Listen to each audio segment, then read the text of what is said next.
So in this video, I'm going to show you how you can actually get or keep a streak on Snapchat. So for this, make sure to watch this video till the end and follow the instruction as guided.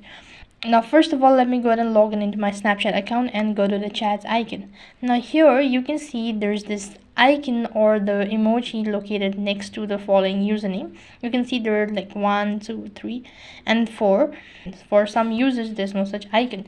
When you and your friends snap back and forth while each other at least once a day, you're on a Snapchat streak. Once you've kept it up for a few days, you'll see a emoji in the Snapchat screen just like mine, and the number next to the emoji shows that how many days old your Snapchat streak is. For example, 3 means that the Snapchat streak is 3 days old.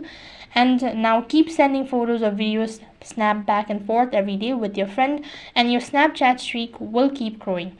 And eventually, if you see an hourglass icon emoji next to the chart indicating that your Snapchat streak is about to expire, and to keep the streak going, make sure you and your friends send each other a photo, video, or snap as soon as possible. Keep your Snapchat streak going. Each and every person involved needs to send a photo or a video snap in the chat every day. Expired, then more than a day passed without a new snap for everyone in the chat. So that is how a Snapchat streak works. That is all for this video. I hope the video was helpful. Make sure to like, share, and subscribe to our channel. Thank you for watching. See you in the next video.